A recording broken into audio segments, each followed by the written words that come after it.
right, George. So, one of the things I found this week, and I want to share it with you.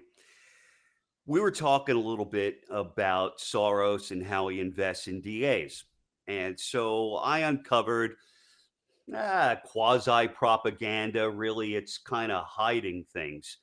And what I mean by that is I wanted to go back and take a look at Kim Gardner. And Kim Gardner is the DA in Missouri.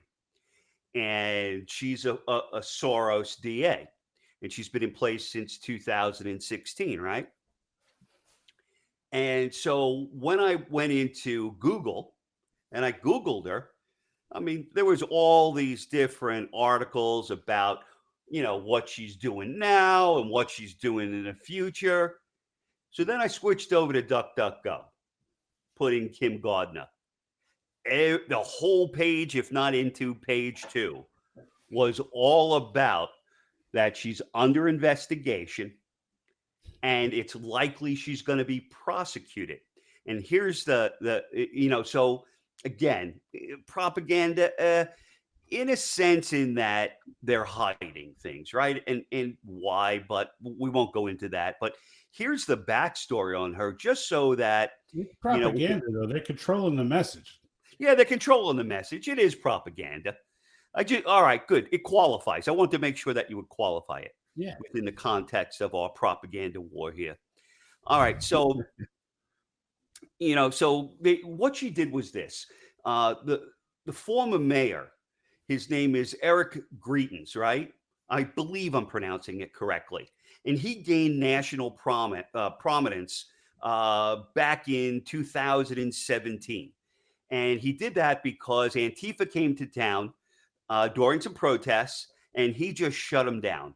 And governors from all around the country were calling him to get advice, right?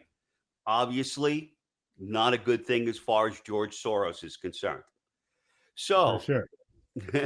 What does Miss Gardner do? She hooks up with a local hairdresser who the mayor had been dating or was dating. I wasn't really clear on that. They link up together, create this story. The hairdresser comes out and says, "Oh, he took pictures of me nude and he blackmailed me." Now, first of all, she's a hairdresser. I don't know what he's blackmailing her for, right? The scissors, right? But that's what she said. Okay. But it came out and it was so just whatever case they put together, it was so cutting that he was forced to step down as mayor. That's how it works. Yep. And so he steps down as mayor. Now, here's the good news, is that he was cleared. He's going to be running again in 2024.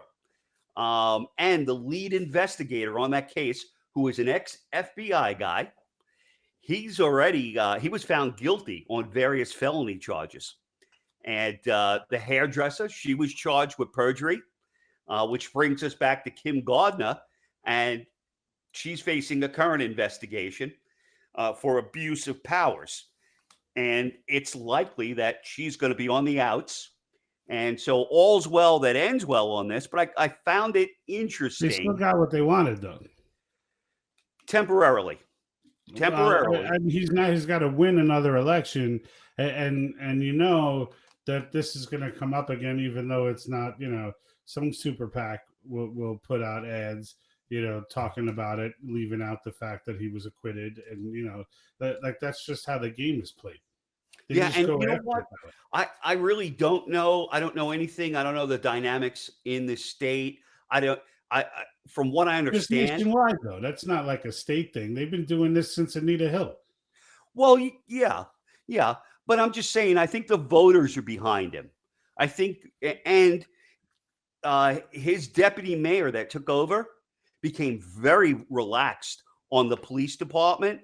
And they've had a lot of problems with less than peaceful protests as a result of that. So I think the people are fed up. And he's an ex-Navy SEAL guy. I think he's well-liked. And so, let's put it this way. At least the people that perpetrated this injustice, Right. At least they're getting busted, right? they're So getting busted right. for it. Whether he gets back in or not, I don't know. I don't have the crystal ball, but I just found it interesting, to do a follow-up piece on something we had previously discussed, Yep. uh, and find out, all right, what's the backstory on one of these people? And Right. so that's it. Yeah, and it's not a shock that Google won't put any of those articles up. I mean, No. look, Google is literally the worst search engine on earth. It's horrific if you're actually trying to find impartial information. And some of it is not even them being totalitarian. Some of it is just the algorithm doing its thing. Like it's designed. It's intentional algorithm, politics aside, is to give you what you want. So specifically what you want. And the algorithm's been tracking you everywhere you go. It knows what you like to eat. It knows what time you generally check your phone. It knows what time you go online. It knows what websites you go to. It knows everything. So when it comes down to, and it even listens to you, right? I know my brother was telling me this. I was like, no, it's not listening to you for the advertising. You got to click on stuff. He was like, no. He's like, we were having conversations and about X, Y, and Z, and X, Y, and Z shows up as an ad on my phone. He's like, I didn't go in and look for it. I didn't. He's like, the conversation just came up, like randomly, and when I went to my phone, I see ads for it. So it's creepier than even we realize from that sense. But a lot of it, the same thing applies when it doesn't know whether you're going to look for a new mattress or whether you're going to look up the history of a DA in Illinois.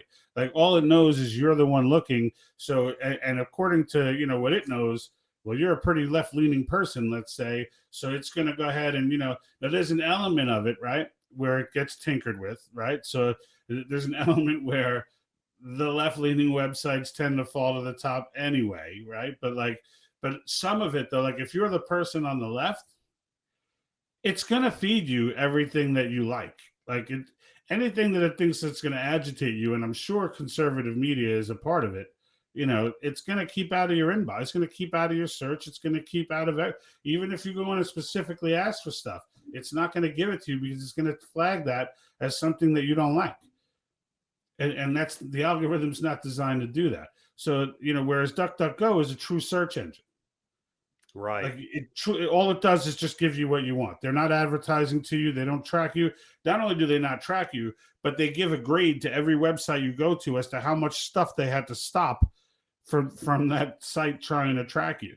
So like they'll give a B+ grade, a C, an A, depending on where you go, which is how bad. So when you go to a website, just so people know, the websites immediately start attacking to get information from you. Okay. And they want to know where you were, where you're going, what you like, what you do, what you clicked on. They try to record all this information. Okay. And DuckDuckGo actually stops that and prevents them from doing that. And they make their money the old fashioned way just by putting ads up without the whole direct, it has to be, specifically for you. It just puts ads up like whatever, like old fashioned way. Sometimes you see ads, you have nothing, you're like, what the hell am I getting? Nowadays, you're like, why am I getting this ad? Yeah. Right. It's like, well, you're getting it because someone paid to put advertising in front of you. And no one's tracking you, so we don't know what you like. So they just give it. It's like walking by a billboard on the street. Like it's the same thing, but like no one's used to that. Yeah. Here's the thing, and it's kind of odd, though. I mean, I know exactly what you're saying about the algorithms and them feeding you information. But I think what disturbed me about this the most is that regardless of an algorithm, I'm typing in there, a name, mayor of Missouri, the name, and all the lead stories that come up on DuckDuckGo are all extremely relevant to what's happening right now in Missouri with Right. her. And everything, there was nothing on Google at all. And so, regardless of the way that I'm leaning, it just, in my mind, I'm thinking, how do they do that? what's set up to just bury all of that news, because it wasn't on the first page at all. It's all algorithms, baby. It's all algorithms. So just like the algorithms I was telling you about, it's the same thing with this. So they just set out algorithms to say, look, we don't want articles related to this, that, or whatever coming to the top of a feed. Like, we just don't want that on the top of a feed. And and if you post about it on Facebook, you probably get Politico jumping in going, wait a minute, this is mostly false. Which is, I mean, it is what it is. Like, they're definitely in cahoots.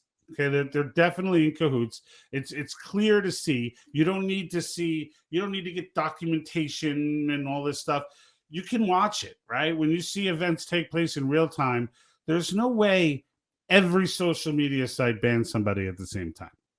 The best example were those doctors, right? The first the frontline doctors. Frontline doctors, right? They came out trying to tell the real deal on hydrochloroquine, which was 100% fact. They got made into loons. They not only got made into loons, but their video, which was completely viral, got taken down the same day by every major site. Was taken down the same day. So they all found it going viral.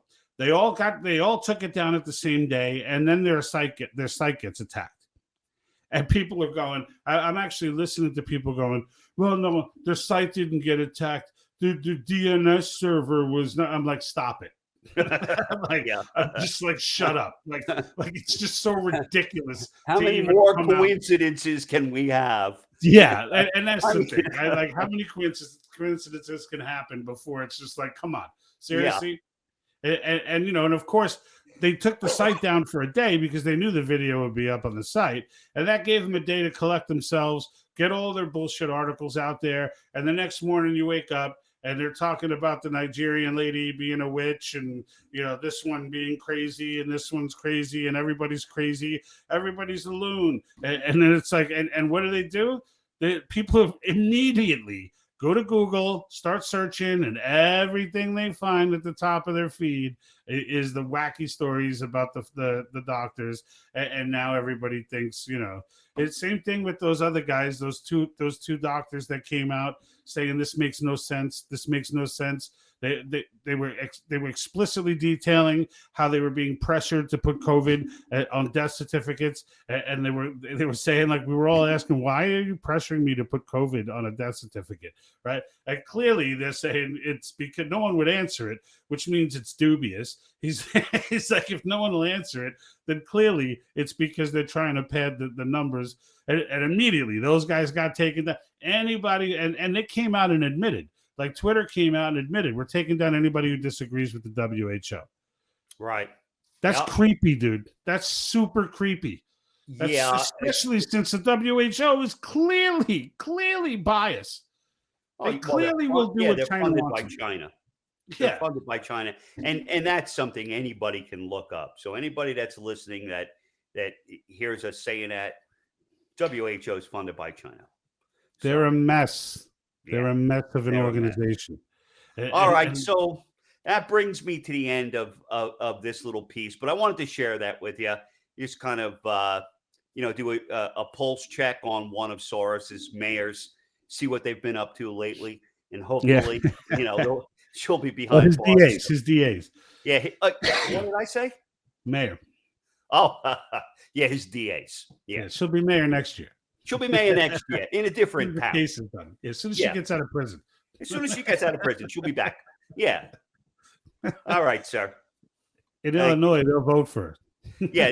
Send her to Illinois. Yeah. As long as she doesn't bring a weapon with her. Yeah. All right. All right. Thank you, George. You got it, brother.